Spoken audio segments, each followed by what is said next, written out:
guessing we'll need to call it done. Probably. You're gonna mind this, and I'll give you. Just say a little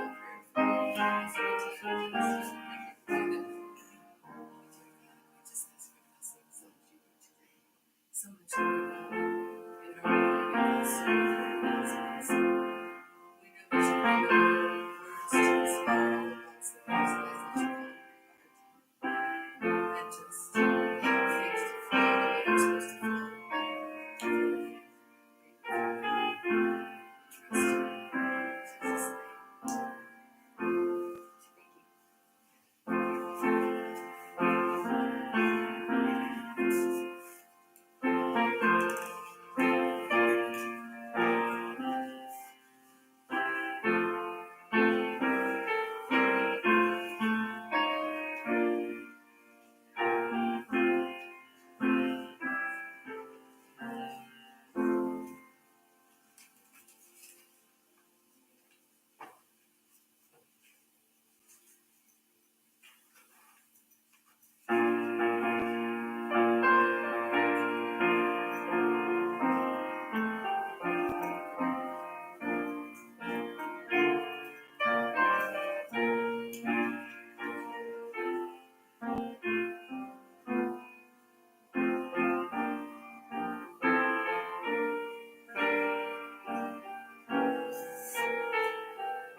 Good morning. I'm Judy Myers-Walls. Some of you may know me. My parents were here about 10 years ago, 12 years ago. Carl and Doreen Myers. My father was a district executive in Illinois and Wisconsin. Um, and yeah, you may have known them, maybe not. But I'm pleased to be here, and I've been here before. The last time I was here, um, the chapel doors were open, and I stood outside with a lectern and a microphone, and it was almost warm enough to do that. And I think a bird flew in while I did it, maybe a hummingbird. Hopefully, the hummingbird got out okay. A little bit about my background. I was a professor at Purdue for 31 years in child development and family studies. When I retired, I did some other things, and then we moved here and built a house across the river. So I've been here for about 7 years, and I'm pleased to be with you this morning. Okay, I'm not standing outside the door now. So we're getting a little bit more to normal, but it's not normal yet, but we're getting closer. So what are the next steps, and what is the new normal going to be? Well, first I want to make an observation, and talk about the fact that there are lots of things that people don't know about growing older. Have you noticed that? For example, I've heard families talk about trying to do something nice for their older family members when they move into a new home or new living situation, like perhaps moving into here. They talk about getting them lots of new things, like new furniture, and getting rid of the old furniture. Is that what you want? Probably not. And how about learning? Do you like to learn new games? Or do you have more fun with playing the old games and doing the things that you remember doing with your family and having fun with your family and friends? And do you like new recipes and new foods? Or do you like to make the foods that you used to make for your family, or the foods that perhaps your mother made for you when you were growing up? Comfort food and comfortable furniture are usually not new and challenging. They're familiar. They're easy because you know them.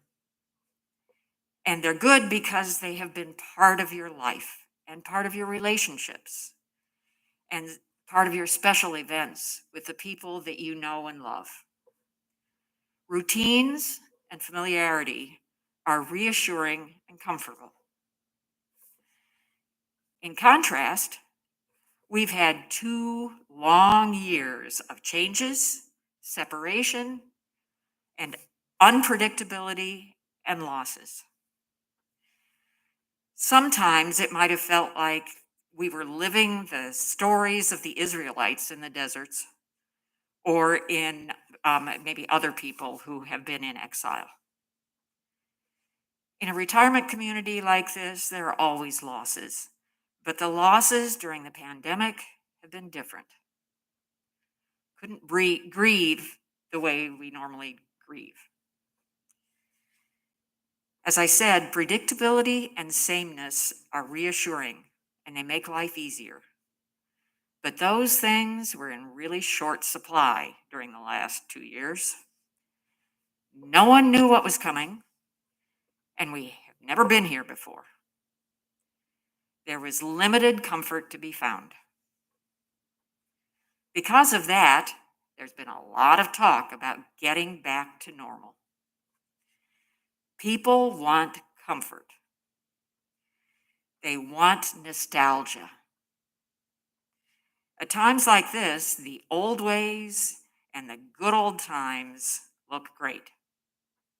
Looking back can paint a wistful picture. There's an author in my field of family and child, who wrote a book called The Way We Never Were.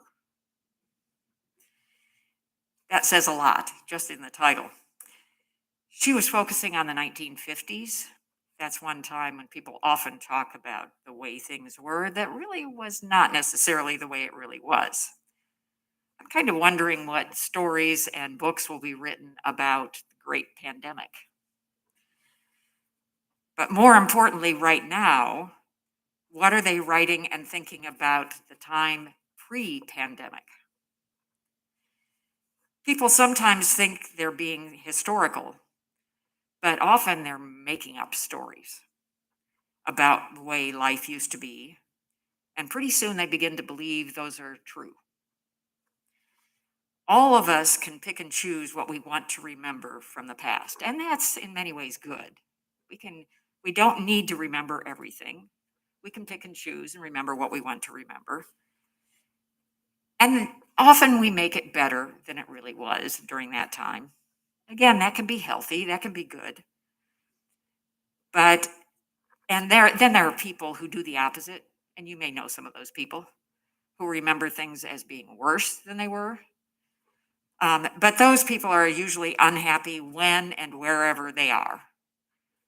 That's a different kind of problem. We're not going to talk a lot about that kind of problem today. Most people can find comfort in nostalgia and looking backwards. They can filter the past. And I'm afraid many of us did a lot of that with the pre COVID times.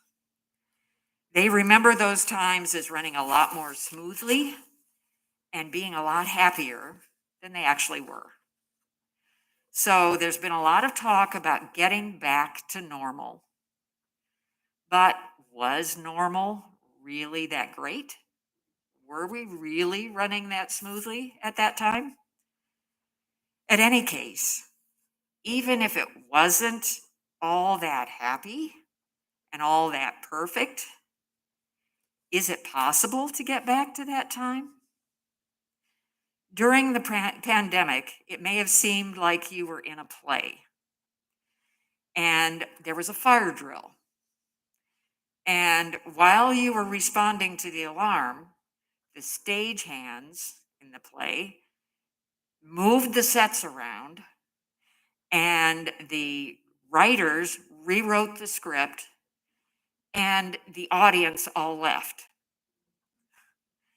So then you started to wonder, what am I supposed to be doing? What words am I supposed to be saying?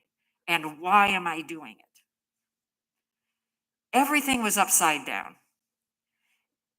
So we just wanted to get back to the old play with the old set and the old script and the old audience. There are two problems with the idea of going back to the way that things were. As I said, the past was probably not all as good as we think it was. The other is that the past is gone. It doesn't have to be gone in our memories. We can remember things, but you really can't repeat it. You can't go home again. The stagehands have changed things. The scripts have changed. And so have you. If you go back to where you think you left the past, it's probably not going to be there anymore. And as the ancient Greek philosopher Heraclitus said, you can't step into the same river twice because the waters keep flowing. So I believe time is the same. If you try to go back to find things where you think you left them, you won't find them there anymore. They won't be there. So it seemed like the world stood still and stopped for a while, but it didn't. Many things changed. The river kept flowing. Masks were part of our lives. They were not there before, but they're now part of our lives. Virtual visits and activities have replaced many face-to-face meetings. I mean, think back to before. Were we sitting here with these? Now it's normal.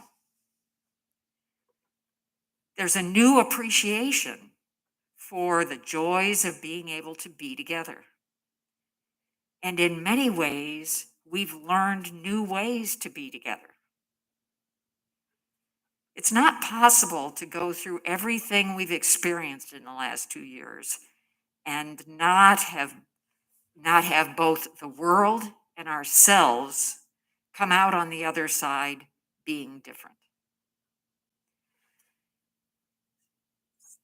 So it's not possible to go back to the way things were.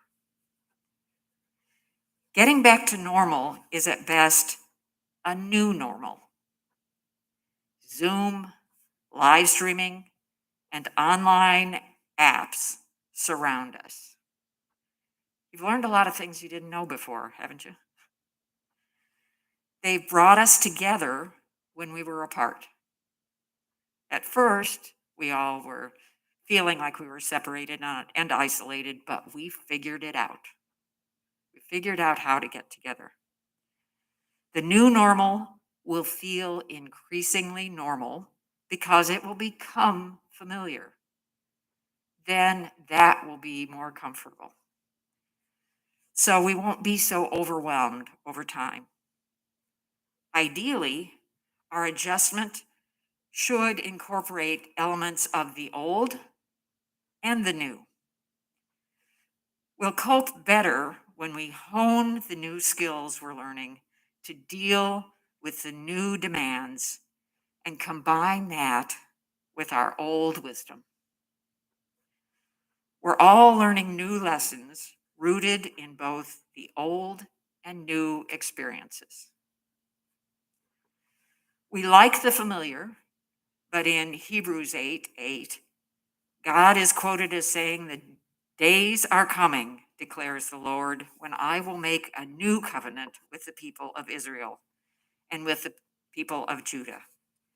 And we sing, "New earth, heavens new, Spirit of God moving, new seed, creatures new, Spirit of God moving, new man, new woman new, image of God moving.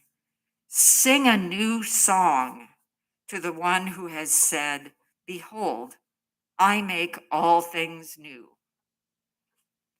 It's not static, it keeps changing.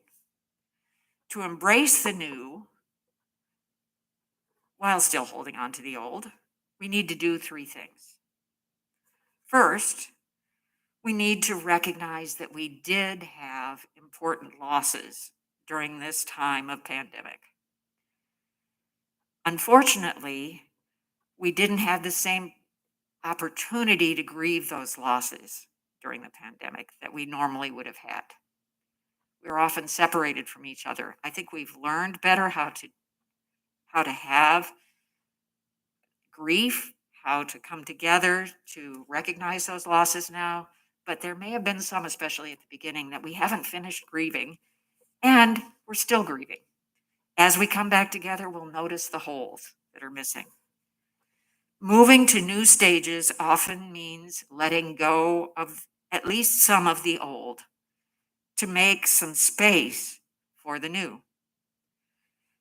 Now, I have said that routines, familiarity, and some aspects of the old are reassuring and comforting and helpful.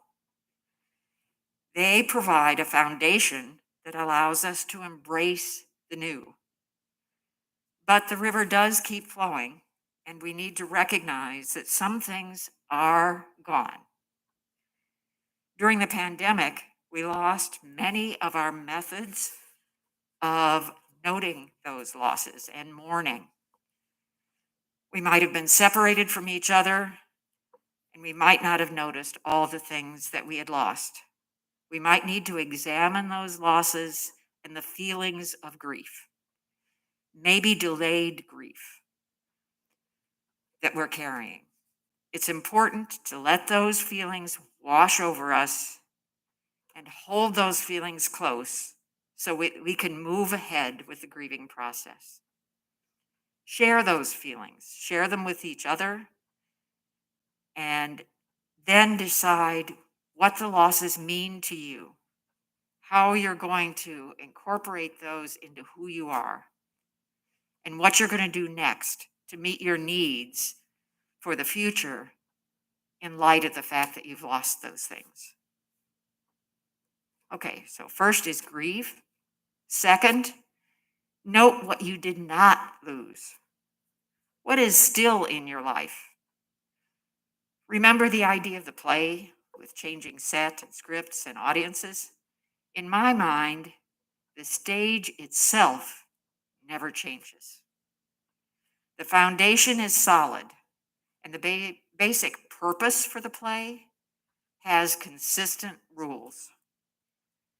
To me, God is the foundation that has been with us even as the changes turned the world upside down. And God wrote the rules that guide the play. If that foundation is part of your play, how can you use that foundation, the stage, and those rules to move ahead? And third, how can we combine the old and the new in creative ways to build this new normal? What parts of our lives and our worlds can be carried ahead into this new reality? And what new rules and knowledge can we combine with our existing base and all those years of experience we're bringing into this to make us strong and prepare for the future? If we turn backwards and look only to the old normal, we'll be frustrated and we won't be ready for what's coming down the road because we won't be looking that direction. If instead we grieve our losses, use our old strengths, build on the reassurance and foundation that never changes, and hone our new skills and insights that we've gained, we'll be ready for the new normal. May not be quite as comfortable as we were with the old couch and playing the old games, but we might be able to combine old and new chairs sitting around a new table that holds the children's new favorite sandwich dipped in grandma's gravy. I wish you the best in this new world.